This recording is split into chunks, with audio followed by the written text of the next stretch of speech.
Hello, and a very warm welcome to the channel. I am so glad you found your way here. Whether you're looking for the wonders of science, the depth of history, the magic of mythology, or the timeless comfort of fairy tales, we have a place for you. So, let's get you to sleep. Before we begin tonight's journey, take a slow breath and allow your mind to settle. Because tonight, we are not just listening to a story. We are stepping into a world that no longer exists. A world where the greatest ideas of humanity were once gathered, carefully preserved, inside a single place. The Library of Alexandria in the ancient city of Alexandria. As you listen, you'll slowly move through time. From the moment this extraordinary place was imagined under rulers like Ptolemy I Soter, to the lives of the scholars who worked quietly within its halls, to the discoveries that shaped how we understand the world, through the ideas of thinkers like Euclid and Eratosthenes. And then, slowly, you'll begin to notice the changes, the tension, the shifting power, the arrival of forces beyond the control of knowledge itself, including figures like Julius Caesar. You'll experience how something so vast, so important, was not lost in a single moment, but faded piece by piece over time. This is a story of knowledge, of ambition, of quiet brilliance, but also of fragility. So as you listen tonight, there is nothing you need to do, nowhere you need to go.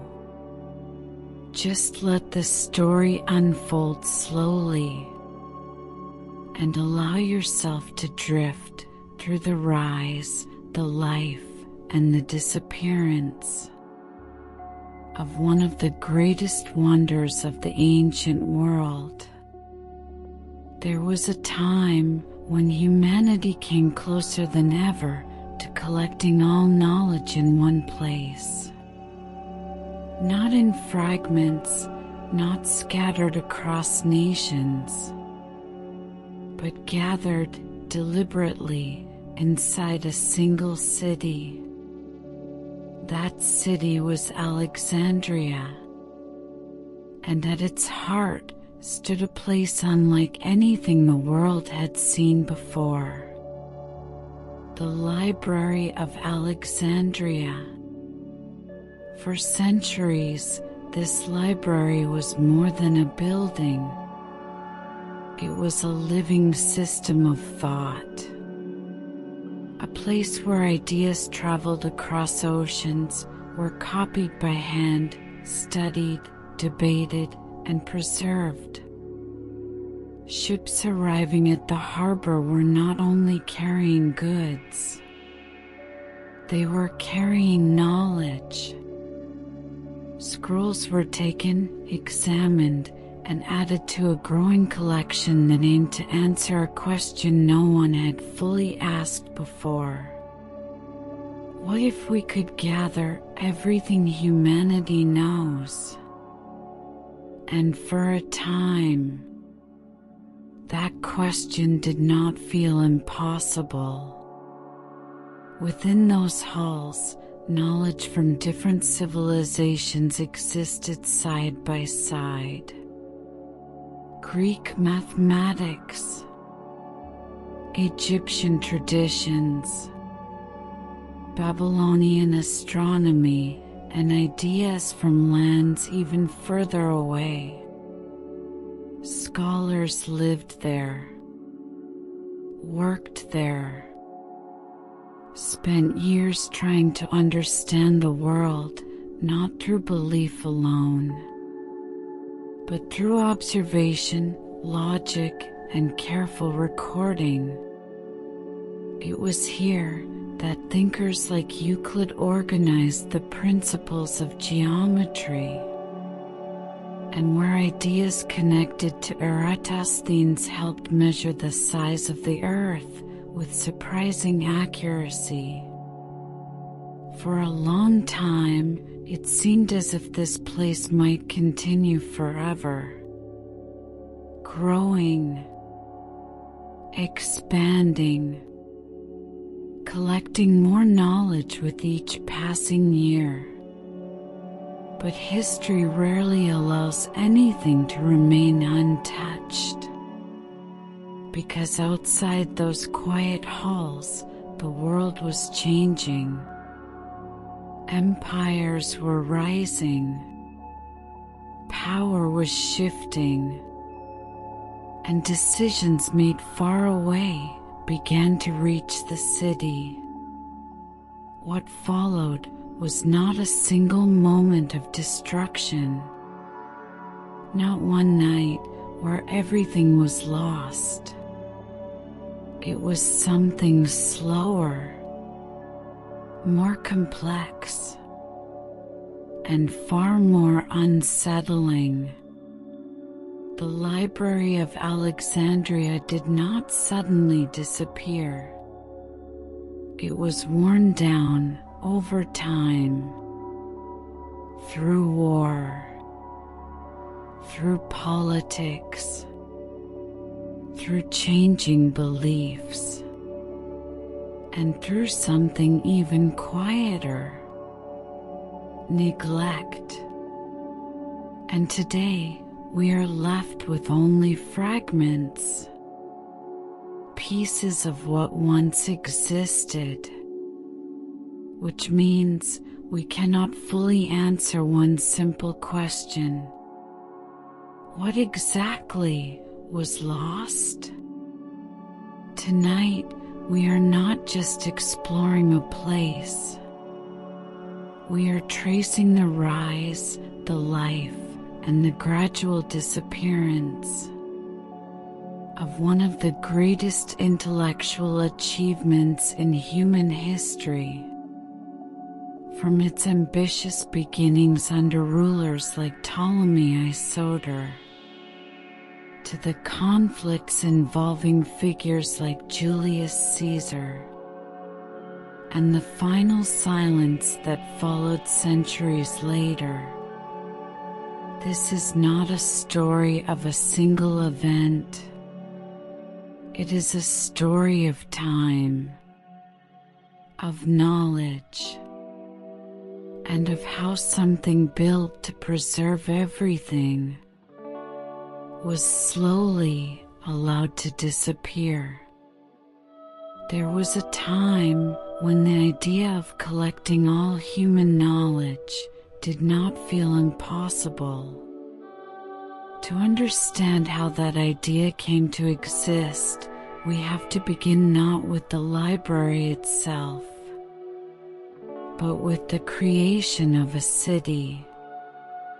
In the year 331 BC, a young conqueror stood on the northern coast of Egypt, looking out across the Mediterranean Sea.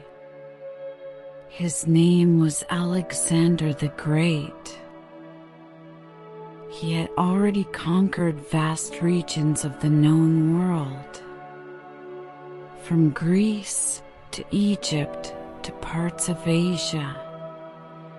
His influence stretched across continents, but unlike many conquerors, Alexander was not only interested in control, he was interested in connection.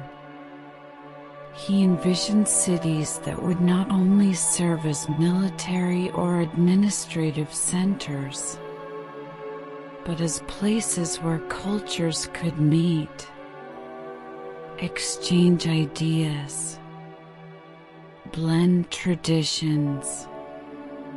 And so, he ordered the foundation of a new city, a city that would carry his name, Alexandria. Its location was carefully chosen. Positioned near the Nile Delta, it connected the fertile lands of Egypt with the open waters of the Mediterranean. This made it a natural hub for trade. But more importantly, it made it a meeting point. Ships from different regions could arrive here with relative ease. Goods would be exchanged. But along with those goods came something less visible, yet far more powerful: ideas. When Alexander died, his empire did not remain united. It was divided among his generals, and Egypt came under the control of one of them, Ptolemy I Soter. Ptolemy inherited not just a territory, but a possibility. He understood that Alexandria, because of its position and diversity, could become more than a port city. It could become a center of knowledge. And so, under his rule, a new kind of project began. Not a monument of stone, not a symbol of military power, but a collection of everything that had ever been written. This idea may sound simple, but in the ancient world, it was extraordinary. Writing itself was still limited. Texts were copied by hand. Materials like papyrus were fragile, and knowledge often remained within specific cultures or regions. To gather it all required intention, effort, and resources. Ptolemy began by inviting scholars to Alexandria, not temporarily, but permanently. They were given places to live, food to eat, and most importantly, time. Time to read, time to write, time to think. This environment became known as the Mouseion, a place dedicated to the muses, symbols of knowledge and creativity. But this was not simply symbolic. It functioned as an early research institute, a place where learning was not only preserved, but expanded. Alongside it, the collection of texts began to grow. At first, slowly, scroll by scroll. But soon, the process became more organized, more ambitious. One of the most remarkable practices of Alexandria involved the harbor. Every ship that arrived in this city was inspected. not just for goods, but for written material. If scrolls were found, they were taken to the library, carefully copied by trained scribes, and then, sometimes, returned. In other cases, the original was kept, and a copy given back. This policy was not accidental. It was strategic. The goal was clear: to ensure that Alexandria held the most complete collection of knowledge in the known world. And over time, it worked. The number of scrolls increased dramatically. Ancient estimates suggest hundreds of thousands. Though exact numbers are uncertain, the scale is not questioned. But what truly defined this collection was not just its size. It was its diversity. Texts from Greek philosophers, Egyptian religious writings, Babylonian astronomical records, medical observations, poetry, history, knowledge from different civilizations existing together. Inside the library, this knowledge was not left unorganized. Scholars developed early systems of classification. Texts were grouped by subject, labeled, stored in specific sections. This may seem ordinary today, but at the time it was revolutionary, because for the first time knowledge was being structured on a large scale, making it possible to not only preserve information, but to access it, compare it, build upon it. And that is exactly what began to happen. Within the halls of the Library of Alexandria, knowledge did not remain static. It evolved. Scholars read texts from different cultures and compared them. They identified similarities, noted differences, asked new questions, and in doing so, they began to create new understanding. One of the most important aspects of this process was copying. Scrolls were not permanent. Papyrus decays over time. Ink fades. To preserve a text, it had to be copied again and again. This required skill, precision, patience. Scribes worked carefully, line by line, ensuring that each word remained accurate, because a small error could change meaning. And so, copying became not just a task, but a responsibility. It was through this continuous process that knowledge survived. But preservation was only one part of the story. Creation was the other. Within this environment, some of the most influential ideas in history began to take shape.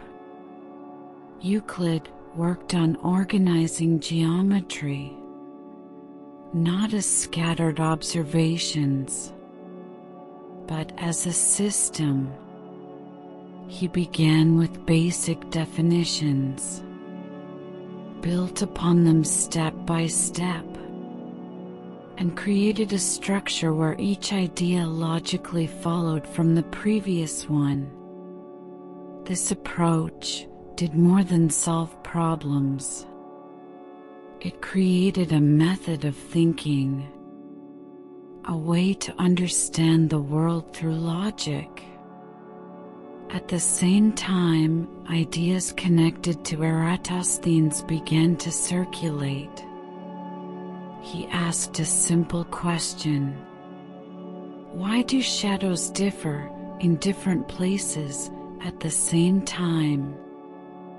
By observing the angle of the sun in two locations and measuring the distance between them, he calculated the circumference of the earth without leaving the ground, without advanced tools. His result was remarkably close to modern measurements. This tells us something important. That knowledge in Alexandria was not limited by technology. It was driven by observation, logic, and curiosity. Other fields also advanced. Medicine, though still developing, relied on recorded observations, descriptions of symptoms, attempts at treatment, not always successful, but documented. And documentation allowed improvement.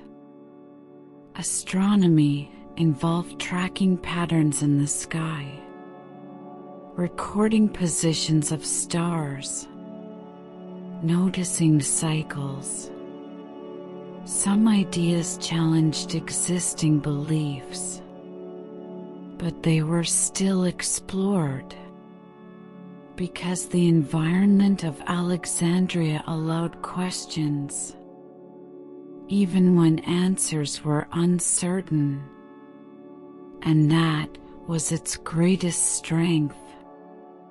For a time, it seemed as though this system could continue indefinitely.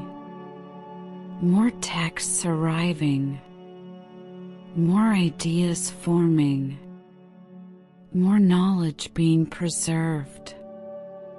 But no system, no matter how strong, exists outside the influence of the world around it. Because beyond the quiet halls of the library, power continued to shift. Rulers changed, conflicts emerged, and the protection that allowed this place to exist began to weaken.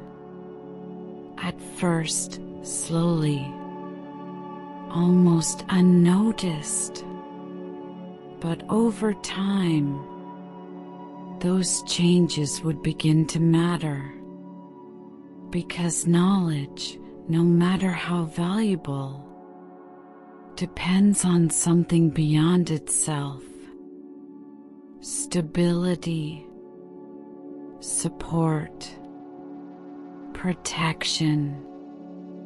And when those begin to fade, even the greatest collection of human thought can become vulnerable. The Library of Alexandria still stood, still active, still filled with knowledge. But the world around it was changing, and those changes were moving closer. By the 1st century BCE, the world around Alexandria had begun to change in ways that were difficult to see at first, but impossible to ignore over time. The Ptolemaic dynasty, founded by Ptolemy I Soter, had ruled Egypt for generations. And for a long time, it had supported institutions like the Library of Alexandria. But dynasties, like all human systems, do not remain stable forever. Over time, internal conflicts began to weaken the ruling structure. Power was no longer passed smoothly. It was challenged, negotiated, fought over. By the time we reached the reign of Ptolemy XIII, this instability had become visible. He was young, inexperienced, and surrounded by advisors who often acted in their own interest. Alongside him was his sister, Cleopatra. They were meant to rule together, but shared power rarely remains balanced. Cleopatra was politically aware, highly educated, and determined to maintain authority. She understood not only Egyptian traditions, but also Greek language and culture, and even aspects of Roman politics. But her position was not secure. Conflicts between her and Ptolemy XIII intensified. Advisors influenced decisions. Control over the court became divided. Eventually, Cleopatra was forced to leave Alexandria. At the same time, a much larger conflict was unfolding beyond Egypt. The Roman Republic, one of the most powerful political systems of the ancient world, was in crisis. A civil war had broken out between two key figures, Pompey and Julius Caesar. This was not a minor conflict. It was a struggle for control over Rome itself. Caesar emerged as the dominant force. After defeating Pompey in battle, he pursued him across the Mediterranean. Pompey fled to Egypt, hoping to find protection. But Egypt, already unstable, saw an opportunity. Advisors around Ptolemy XIII believed that by eliminating Pompey, they could gain Caesar's favor. And so, when Pompey arrived, he was killed. When Caesar reached Alexandria, he was presented with this act as a gesture of loyalty. But instead of approval, it created tension, because Caesar did not see this as a favor. He saw it as an act of political calculation done without his authority. Now, he was in Alexandria, in a city already divided, and he was drawn directly into its internal conflict. Cleopatra saw an opportunity. If she could secure Caesar's support, she could return to power. According to historical accounts, she arranged a meeting in secret. She was brought into Caesar's presence, concealed within a bundle of fabric. Whether carried in a carpet or another form of wrapping, the exact detail is debated. But the outcome is not. She gained access. She spoke. She made her case. And Caesar listened. He observed the situation, assessed the political landscape, and then he made a decision. He would support Cleopatra. This decision changed everything, because now the conflict in Egypt was no longer internal. It involved Rome. Ptolemy XIII and his supporters did not accept this. To them, this was foreign interference, a threat to their authority. And so, Alexandria became a battlefield. The shift was immediate. Streets that once carried scholars and traders now carried soldiers. The harbor, once filled with ships bringing goods and ideas, became a strategic point of control. The atmosphere of the city changed. Tension replaced calm. Movement became cautious. And within this environment, the Library of Alexandria continued to exist, but no longer untouched.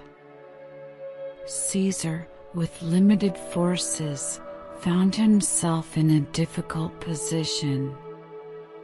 He was inside a hostile city, outnumbered, surrounded. And in such conditions, decisions are made quickly.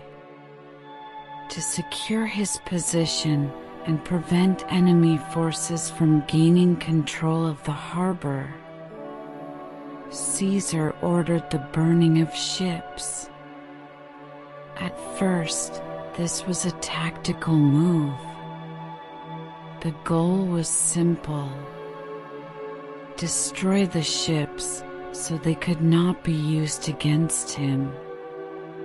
But fire, especially in a crowded port city, does not remain contained. The flames spread from one ship to another, from the docks to nearby buildings.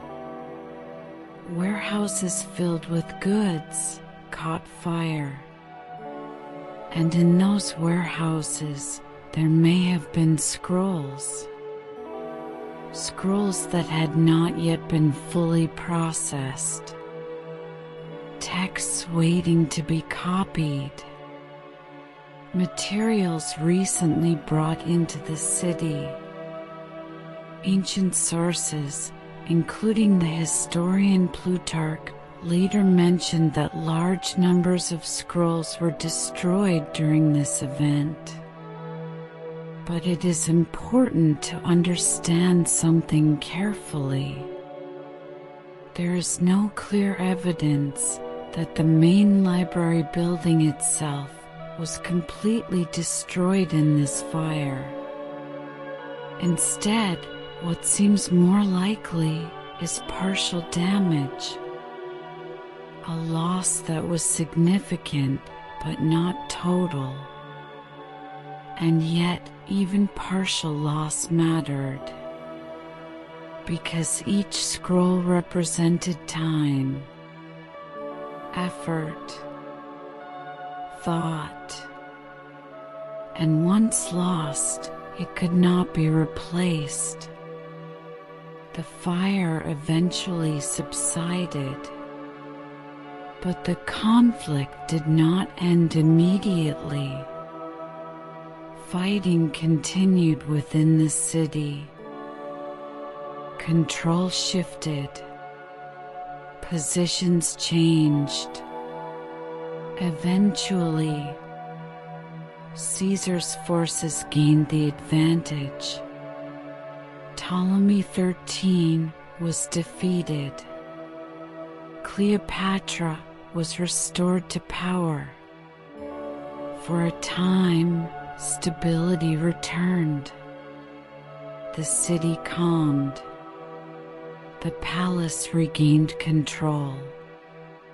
And the Library of Alexandria still stood. Still active. Still filled with knowledge. But something had changed. For the first time, it had been touched by a war.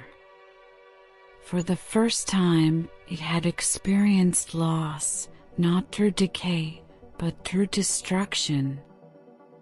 And perhaps more importantly, the idea that it was untouchable was gone. Over the following years, Alexandria remained an important center of learning. Scholars continued to work. Texts continued to be studied. But the conditions that once made it unique began to weaken. Egypt itself became more closely tied to Rome. After the eventual fall of Cleopatra, Egypt was no longer an independent kingdom. It became a province of the Roman Empire. And with that transition, priorities shifted. Support for institutions like the library became less consistent. Leadership changed. Funding varied. And without strong, continuous support, the systems that preserved knowledge began to slow. Scrolls were not copied as frequently. Collections were not maintained as carefully. And when that happens, knowledge begins to disappear. Not in flames, not in dramatic moments, but quietly, gradually, until one day what once existed is no longer there. And yet the story was not over, because the final transformation of Alexandria would not come from war alone. It would come from something deeper, a shift in belief, a change in what society chose to preserve and what it chose to leave behind. And in that shift, the final chapters of the Library of Alexandria would begin. After the conflict involving Julius Caesar and the restoration of Cleopatra, Alexandria did not collapse. It continued.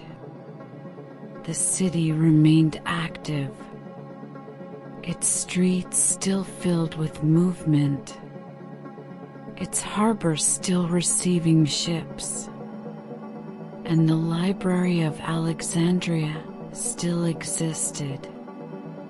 But history does not always change through sudden endings. Sometimes it changes through slow transformation.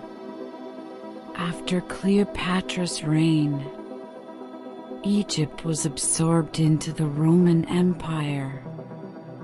This shift was not immediately destructive. Rome valued knowledge. It preserved many traditions. But Alexandria was no longer at the center of power. It became one city among many in a vast empire. And when importance shifts, attention follows. Support that was once strong becomes divided. Resources that were once focused are spread elsewhere. This does not destroy an institution immediately, but it begins to weaken it. The systems that once protected knowledge require constant effort. Scrolls must be copied. Collections must be organized. Scholars must be supported. Without these, even the greatest library begins to fade. And over time, this is exactly what began to happen. But alongside this gradual decline, another transformation was taking place. A transformation not of politics, but of belief. Across the Roman Empire, a new religious movement was growing: Christianity. At first, it existed on the margins, followed by smaller communities, sometimes persecuted. But over the centuries, it expanded. Its ideas spread. Its influence increased, and eventually it became one of the dominant forces in the empire. This shift changed more than religion.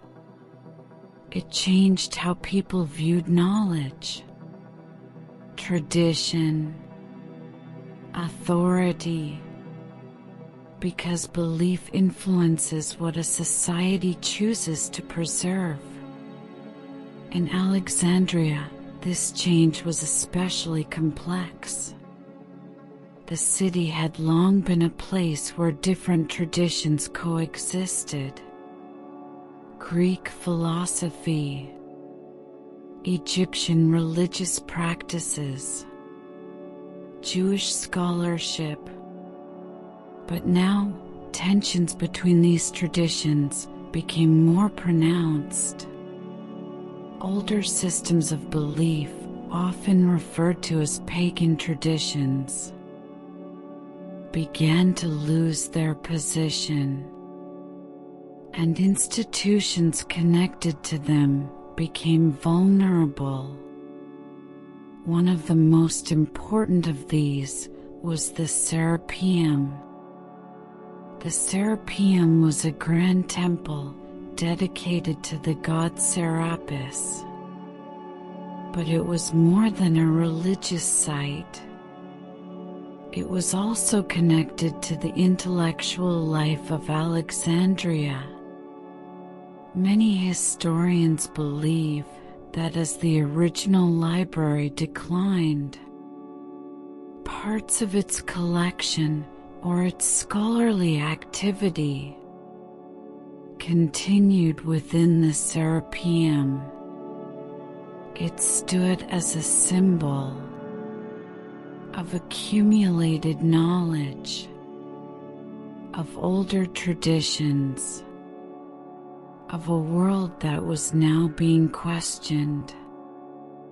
And in times of change, symbols often become targets.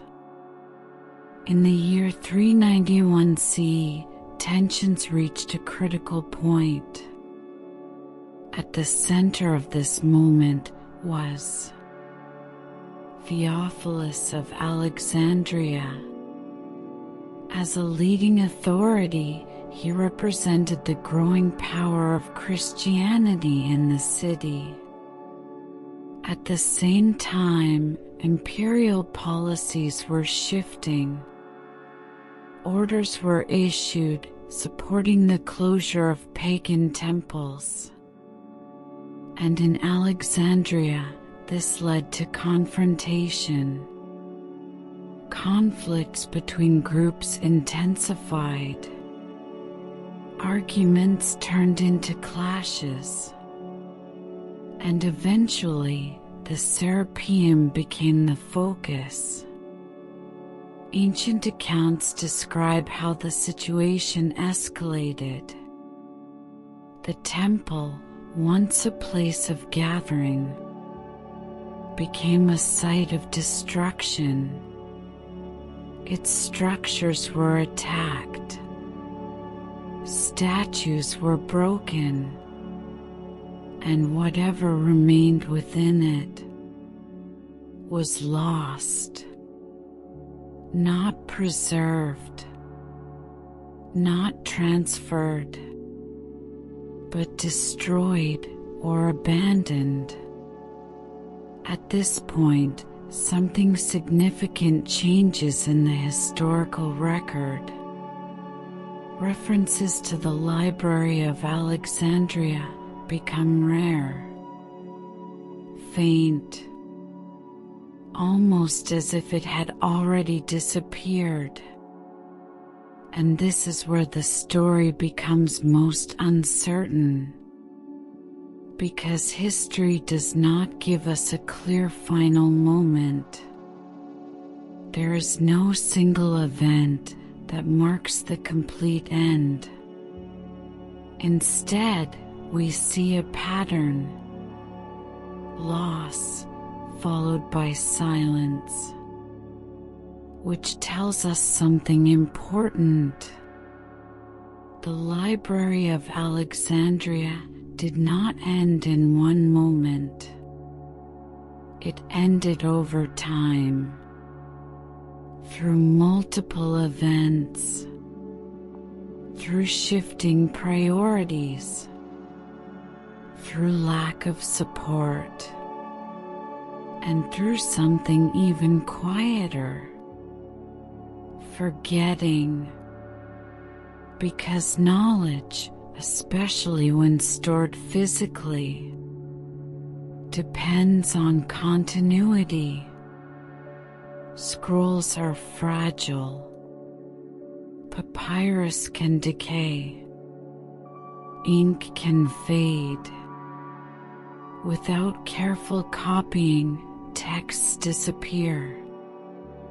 Without scholars to maintain them, collections become meaningless. And when institutions weaken, the process accelerates.